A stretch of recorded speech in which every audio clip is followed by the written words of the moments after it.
Unravel Me. Chapter 7. We're trailing down a series of corridors I've never seen before. We're passing all of the regular halls and wings, past the training room I normally occupy, and for the first time since I've been here, I'm really paying attention to my surroundings. All of a sudden, my senses feel sharper, clearer. My entire being feels like it's humming with a renewed kind of energy. I am electric. This entire hideout has been dug out of the ground. It's nothing but cavernous tunnels and interconnected passageways, all powered by supplies and electricity stolen from secret storage units belonging to the reestablishment. This space is invaluable. Castle told us once that it took him at least a decade to design it, and a decade more to get the work done. By then, he'd also managed to recruit all of the other members of this underground world. I can understand why he's so relentless about security down here, why he's not willing to let anything happen to it. I don't think I would either. Kenji stops. We reach what looks like a dead end, what could be the very end of Omega Point. Kenji pulls out a keycard I didn't know he was hiding, and his hand fumbles for a panel buried in the stone. He slides the panel open, does something I can't see, swipes the keycard, hits a switch. The entire wall rumbles to life. The pieces are coming apart, shifting out of place until they reveal a hole big enough for our bodies to clamber through. Kenji motions for me to follow his lead, and I scramble through the entryway, glancing back to watch the wall close up behind me. My feet hit the ground on the other side. It's like a cave, massive, wide, separated into 3 longitudinal sections. The middle section is the most narrow and serves as a walkway. Square glass rooms fit with slim glass doors make up the left and right sections. Each clear wall acts as a partition to rooms on either side. Everything is see-through. There's an electric aura engulfing the entire space. Each cube is bright with white light and blinking machinery. Sharp and dull hums of energy pulse through the vast dimensions. There are at least 20 rooms down here, 10 on either side, all of them unobstructed from view. I recognize a number of faces from the dining hall down here, some of them strapped to machines, needles stuck in their bodies, monitors beeping about some kind of information I can't understand. Doors slide open and closed, open and closed. Words and whispers and footsteps, hand gestures and half-formed thoughts collect in the air. This is where everything happens. Castle told me 2 weeks ago, the day after I arrived, that he had a pretty good idea why we are the way we are. He said that they'd been doing research for years. Research? I see figures running, gasping on what resemble inordinately fast treadmills. I see a woman reloading a gun in a room bursting with weapons, and I see a man holding something that emits a bright blue flame. I see a person standing in a chamber full of nothing but water, and there are ropes stacked high and strung across the ceiling, and all kinds of liquids, chemicals, contraptions I can't name, and my brain won't stop screaming, and my lungs keep catching fire, and it's too much. Too much, too much, too much. Too many machines, too many lights, too many people in too many rooms taking notes, talking amongst themselves, glancing at the clocks every few seconds, and I'm stumbling forward, looking too closely and not closely enough, and then I hear it. I try so hard not to, but it's barely contained behind these thick glass walls, and there it is again. The low, guttural sound of human agony. It hits me right in the face, punches me right in the stomach. Realization jumps on my back and explodes in my skin and rakes its fingernails down my neck, and I'm choking on impossibility. Adam. I see him. He's already here, in one of the glass rooms, shirtless, strapped down to a gurney, arms and legs clamped in place, wires from a nearby machine taped to his temples, his forehead just below his collarbone. His eyes are pressed shut, his fists are clenched, his jaw is tight, his face too taut from the effort not to scream. I don't understand what they're doing to him. I don't know what's happening. I don't understand why it's happening or why he needs a machine or why it keeps blinking or beeping. And I can't seem to move or breathe, and I'm trying to remember my voice, my hands, my head, and my feet. And then he jerks. He convulses against the stays, strains against the pain, until his fists are pounding the padding of the gurney, and I hear him cry out in anguish, and for a moment the world stops. Everything slows down. Sounds are strangled, colors look smeared, and the floor seems set on its side, and I think, wow, I think I'm actually going to die. I'm going to drop dead, or I'm going to kill the person responsible for this. It's one or the other. That's when I see Castle. Castle, standing in the corner of Adam's room, watching in silence as this 18-year-old boy rages in agony while he does nothing except watch, except to take notes in his little book, to purse his lips as he tilts his head to the side, to glance at the monitor on the beeping machine. And the thought is so simple when it slips into my head, so calm, so easy, so easy. I'm going to kill him. Juliet, no! Kenji grabs me by the waist, arms like bands of iron around me, and I think I'm screaming. I think I'm saying things I've never heard myself say before, and Kenji is telling me to calm down. He's saying, "This is exactly why I didn't want to bring you in here. You don't understand. It's not what it looks like." And I decide I should probably kill Kenji too, just for being an idiot. Let go of me! Stop kicking me! I'm going to murder him. Yeah, you should really stop saying that out loud, okay? You're not doing yourself any favors. Let go of me, Kenji, I swear to God. Miss Ferrars! Castle is standing at the end of the walkway, a few feet from Adam's glass room. The door is open. Adam isn't jerking anymore, but he doesn't appear to be conscious either. White, hot rage. It's all I know right now. The world looks so black and white from here, so easy to demolish and conquer. This is anger like nothing I've known before. It's an anger so raw, so potent, it's actually calming. Like a feeling that's finally found its place, a feeling that finally sits comfortably as it settles into my bones. I've become a mold for liquid metal.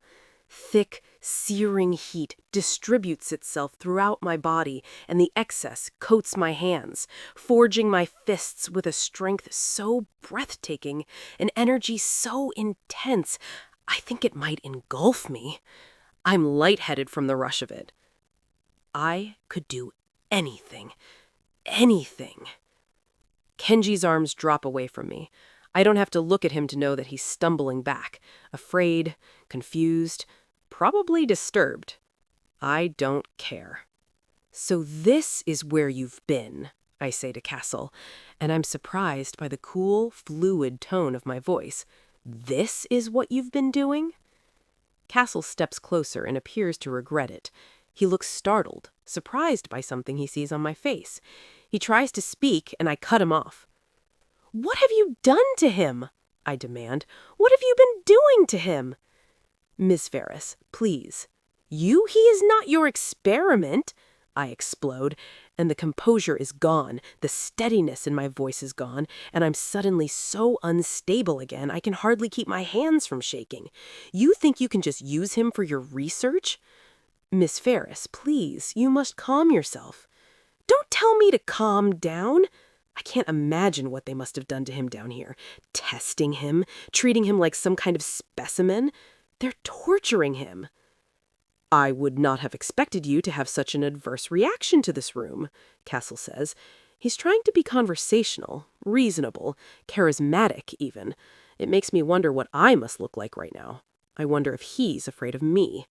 I thought you understood the importance of the research we do at Omega Point, he says. Without it, how could we possibly hope to understand our origins? You're hurting him. You're killing him. What have you done? Nothing he hasn't asked to be a part of. Castle's voice is tight, and his lips are tight, and I can see his patience is starting to wear thin. Ms. Ferrars, if you are insinuating that I've used him for my own personal experimentation, I would recommend you take a closer look at the situation. He says the last few syllables with a little too much emphasis, a little too much fire, and I realize I've never seen him angry before. I know that you've been struggling here, Castle continues. I know you are unaccustomed to seeing yourself as part of a group, and I've made an effort to understand where you might be coming from. I've tried to help you adjust. But you must look around. He gestures toward the glass walls and the people behind them. We are all the same. We are working on the same team. I have subjected Adam to nothing I have not undergone myself. We are simply running tests to see where his supernatural abilities lie. We cannot know for certain what he is capable of if we do not test him first. His voice drops an octave or two. And we do not have the luxury of waiting several years until he accidentally discovers something that might be useful to our cause right now. And it's strange, because it's like a real thing, this anger. I feel it wrapping itself around my fingers like I could fling it at his face. I feel it coiling itself around my spine, planting itself in my stomach and shooting branches down my legs, up my arms, through my neck. It's choking me because it needs release, needs relief, needs it now.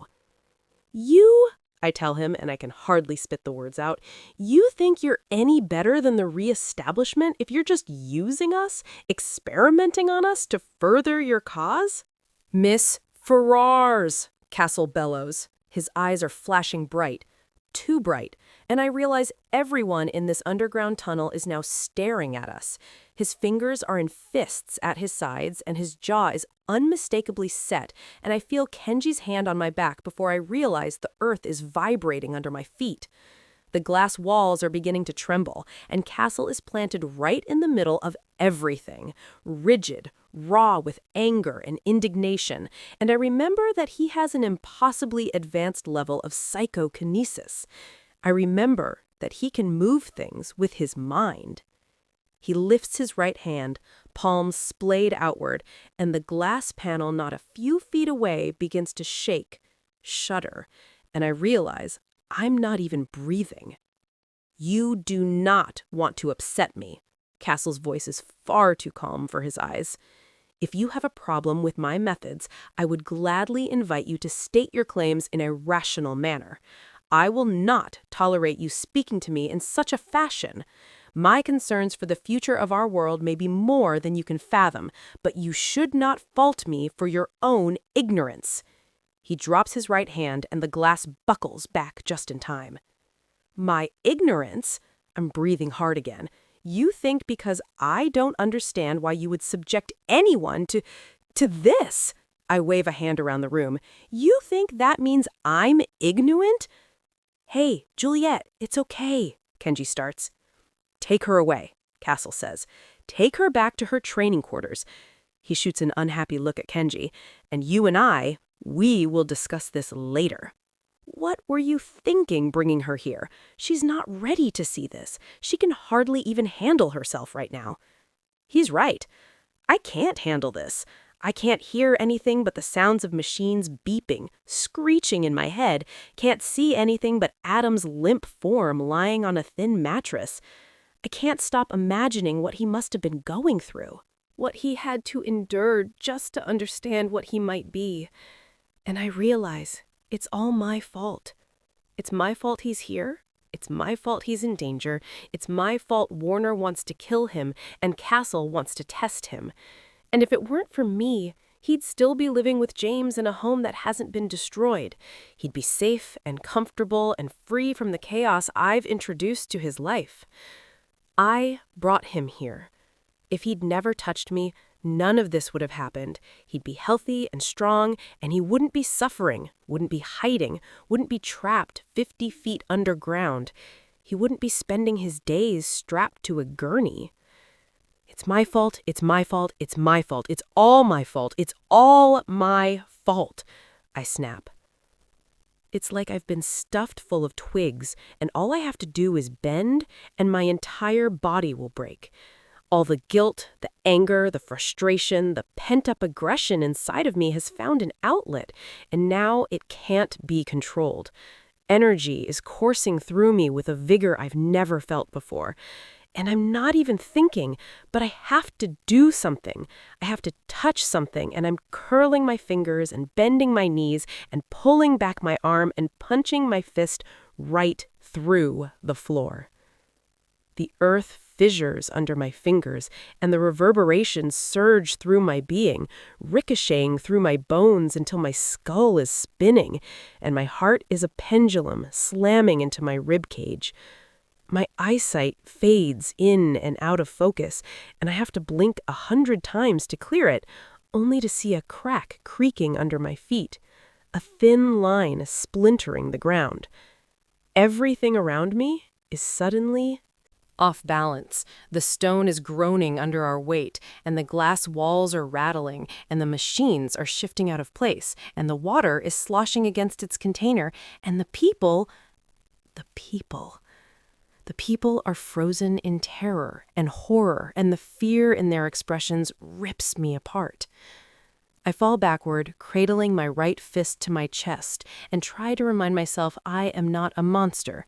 I do not have to be a monster. I do not want to hurt people. I do not want to hurt people. I do not want to hurt people. And it's not working. Because it's all a lie. Because this was me trying to help. I look around, at the ground, at what I've done, and I understand, for the first time, that I have the power to destroy everything.